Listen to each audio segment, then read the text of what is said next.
be nothing unusual about my support for a highly qualified nominee who has demonstrated through her life's work her commitment to the rule of law and an impartial judiciary.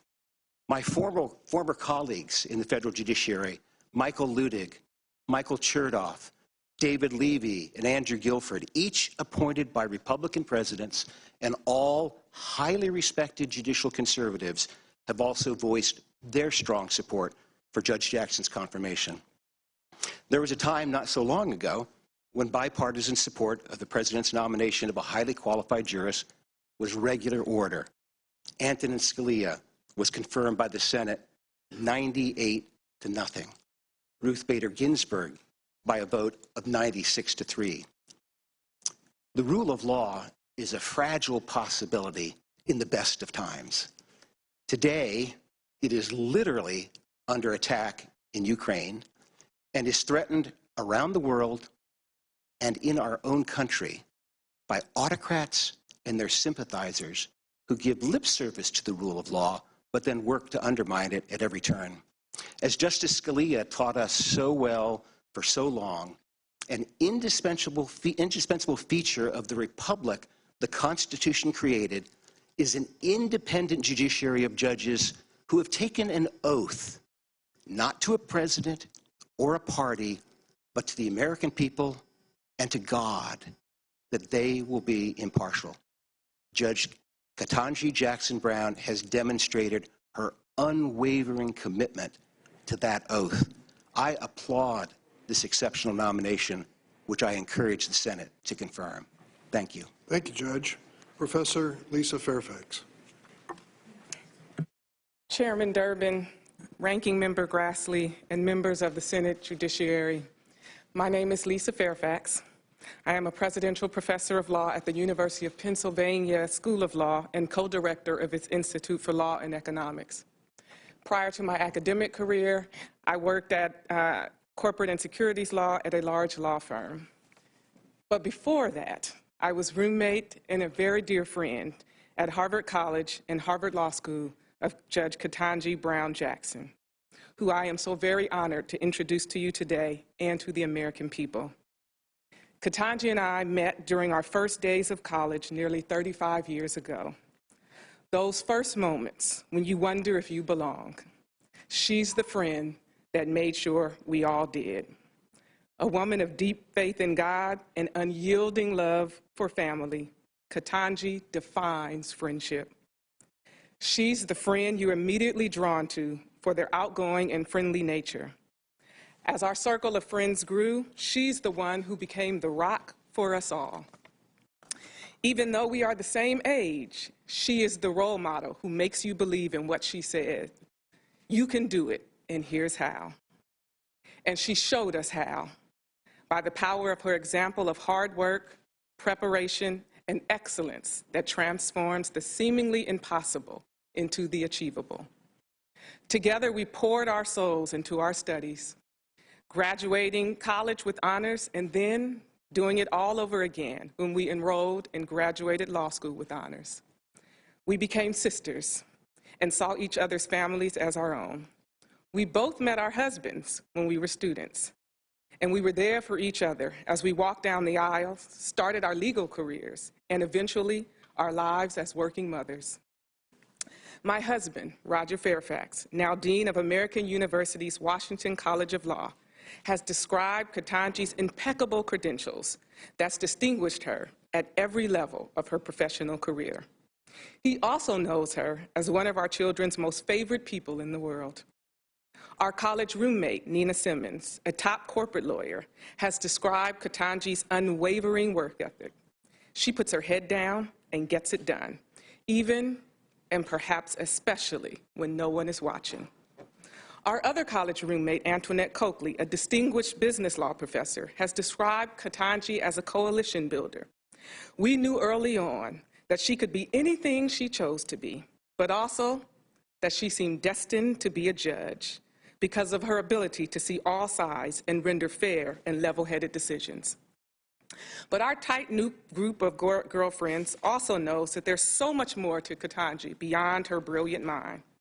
There's her wonderful sense of humor, her gift of storytelling, her heart of gold that always shows up. From the first call you make for advice about your career to the first knock you hear on the door after learning you're diagnosed with cancer. You never have to ask. She is always there. Above all, Ketanji is humble enough not to pretend she knows how to have it all. But she does know how to give it her all. And what she gives to her family, her friends, she also gives to the law and to this country. A testament of her character is all the people of different backgrounds and beliefs who understand that essence of Ketanji. We've seen that in her endorsements from bipartisan colleagues from the bench and the bar, and from both civil rights leaders and members of law enforcement. And we will see it in the history she will make. I know she is honored and humbled by the significance of this moment, not for what it means for her, but what it means for our amazing country. Confirmation of the idea that America is a place in which all of us can feel a sense of belonging, and all of us can reach our fullest potential. While challenging, I would summarize nearly 35 years of friendship in this way.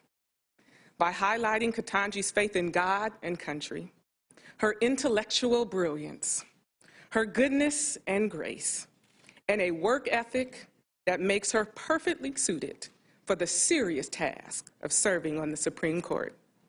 It is with tremendous pride, love, and gratitude for her willingness to serve that I introduce to you my dear friend and an exemplar of the best of America's promise, Judge Ketanji Brown Jackson.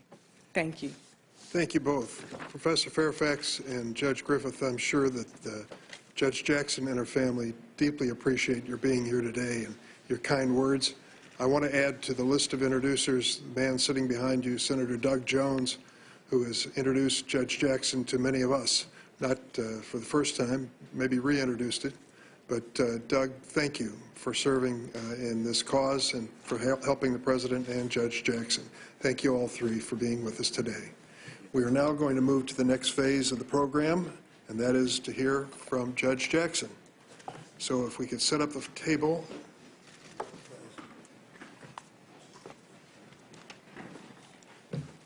Before you sit down, Judge, I'm going to ask you to take the oath. So.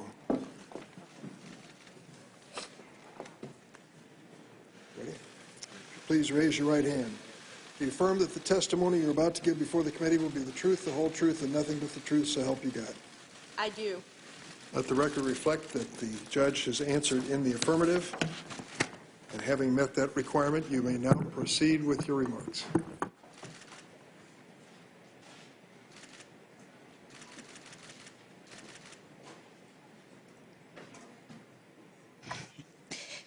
Chairman Durbin, Ranking Member Grassley, and distinguished members of the Judiciary Committee, thank you for convening this hearing and for considering my nomination as Associate Justice of the Supreme Court of the United States. I am humbled and honored to be here, and I am also truly grateful for the generous introductions that my former judicial colleague, Judge Tom Griffith, and my close friend, Professor Lisa Fairfax, have so graciously provided. I'm also very thankful for the confidence that President Biden has placed in me and for the kindness that he and the First Lady and the Vice President and the Second Gentleman have extended to me and my family. Today will be the fourth time that I've had the honor of appearing before this committee to be considered for confirmation. Over the past 3 weeks, I have also had the honor of meeting each member of this committee separately, and I've met with 45 senators in total. Your careful attention to my nomination demonstrates your dedication to the crucial role that the Senate plays in this constitutional process, and I thank you. And while I'm on the subject of gratitude, I must also pause to reaffirm my thanks to God, for it is faith that sustains me at this moment. Even prior to today, I can honestly say that my life has been blessed beyond measure. The first of my many blessings is the fact that I was born in this great nation a little over 50 years ago in September of 1970. Congress had enacted 2 civil rights acts in the decade before, and like so many who had experienced lawful racial segregation firsthand, my parents, Johnny and Ellery Brown, left their hometown of Miami, Florida, and moved to Washington, D.C. to experience new freedom. When I was born here in Washington, my parents were public school teachers, and to express both pride in their heritage and hope for the future, they gave me an African name, Ketanji Onyeka, which they were told means lovely one. My parents taught me that unlike the many barriers that they had had to face growing up, my path was clearer, so that if I worked hard and I believed in myself in America, I could do anything or be anything I wanted to be. Like so many families in this country, they worked long hours and sacrificed to provide their children every opportunity to reach their God-given potential. My parents have been married for almost 54 years, and they're here with me today. I cannot possibly thank them enough for everything they've done for me. I love you, Mom and Dad. My father, in particular, bears responsibility for my interest in the law. When I was 4, we moved back to Miami so that he could be a full-time law student, and we lived on the campus of the University of Miami Law School. During those years, my mother pulled double duty, working as the sole breadwinner of our family while also guiding and inspiring 4-year-old me. My very earliest memories are of watching my father study. He had his stack of law books on the kitchen table while I sat across from him with my stack of coloring books. My parents also instilled in me and my younger brother, Ketanji, the importance of public service. After graduating from Howard University, Ketanji started out as a police officer, following 2 of our uncles. After the September 11th attacks on our country, Ketanji volunteered for the Army and eventually became an infantry officer, serving 2 tours of duty in the Middle East. Ketanji is here today, providing his love and support, as always. And speaking of unconditional love, I would like to introduce you to my husband of 25 years, Dr. Patrick Jackson. I have no doubt that without him by my side from the very beginning of this incredible professional journey, none of this would have been possible. We met in college more than 3 decades ago, and since then, he's been the best husband, father, and friend I could ever imagine. Patrick, I love you. William, Patrick's identical twin brother, is here as well, along with his wonderful wife, Dana. Also here from Park City, Utah, are Patrick's older brother, Gardy, and his wife, Natalie. And last, but certainly not least, my very dear in-laws, the matriarch and patriarch of the Jackson family, Pamela and Gardner Jackson, have traveled here from Boston to be with me today. I'm saving a special moment in this introduction for my daughters, Talia and Layla. Girls, I know it has not been easy as I've tried to navigate the challenges of juggling my career and motherhood. And I fully admit that I did not always get the balance right. But I hope that you've seen that with hard work, determination, and love, it can be done. I am so looking forward to seeing what each of you chooses to do with your amazing lives in this incredible country. I love you so much. There are so many others who are not here today, but whom I need to acknowledge. I have a large extended family on both sides. They are watching from Florida, North Carolina, New Jersey, Connecticut, New York, Massachusetts, Colorado, and beyond. I also have incredible friends. 3 of my college roommates came here today to support me, and I have so many other boosters from Miami Palmetto Senior High School, Harvard undergrad, Harvard Law School, and all throughout my personal and professional life. I've also had extraordinary mentors, like my high school debate coach, Fran Berger, may she rest in peace. She invested fully in me, including taking me to Harvard, the first I'd ever really thought of it, to enter a speech competition. Mrs. Berger believed in me, and in turn, I believed in myself. In the category of great mentors, it was also my great good fortune to have had the chance to clerk for 3 brilliant jurists: U.S. District Judge Patty Saris, U.S. Court of Appeals Judge Bruce Selya, and Supreme Court Justice Stephen Breyer. These extraordinary people were exceptional role models. Justice Breyer, in particular, not only gave me the greatest job that any young lawyer could ever hope to have, but he also exemplifies what it means to be a Supreme Court justice of the highest level of skill and integrity, civility, and grace. It is extremely humbling to be considered for Justice Breyer's seat, and I know that I could never fill his shoes. But if confirmed, I would hope to carry on his spirit. On the day of his Supreme Court nomination, Justice Breyer said, quote, "What is law supposed to do, seen as a whole? It is supposed to allow all people, to live together in a society where they have so many different views, so many different needs, to live together in a way that is more harmonious, that is better, so that they can work productively together." End quote. I could not have said it better myself. Members of this committee, if I am confirmed, I commit to you that I will work productively to support and defend the Constitution and this grand experiment of American democracy that has endured over these past 246 years. I have been a judge for nearly a decade now, and I take that responsibility and my duty to be independent very seriously. I decide cases from a neutral posture.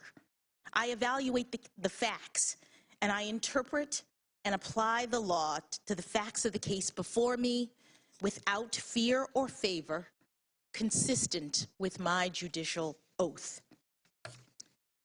I know that my role as a judge is a limited one, that the Constitution empowers me only to decide cases and controversies that are properly presented. And I know that my judicial role is further constrained by careful adherence to precedent. Now, in preparing for these hearings, you may have read some of my more than 570 written decisions, and you may have also noticed that my opinions tend to be on the long side. That is because I also believe in transparency, that people should know precisely what I think and the basis for my decision. And all of my professional experiences, including my work as a public defender and as a trial judge, have instilled in me the importance of having each litigant know that the judge in their case has heard them, whether or not their arguments prevail in court. During this hearing, I hope that you will see how much I love our country and the Constitution and the rights that make us free. I stand on the shoulders of so many who have come before me, including Judge Constance Baker Motley, who was the first African-American woman to be appointed to the federal bench and with whom I share a birthday. And like Judge Motley, I have dedicated my career to ensuring that the words engraved on the front of the Supreme Court building, "Equal justice under law," are a reality and not just an ideal. Thank you for this historic chance to join the highest court, to work with brilliant colleagues, to inspire future generations, and to ensure liberty and justice for all. Thank you, Judge Jackson. Well, this is the end of the first day of the first 3 days, which are involving more personal, on a personal level, the senators on the Judiciary Committee. In a way, it's the easiest day, because 10 minutes is merely a throat-clearing warm-up for most senators on this committee. Starting tomorrow, there'll be some serious exchange and questions of 30 minutes, and then the following day, 20 minutes for each senator to participate in this.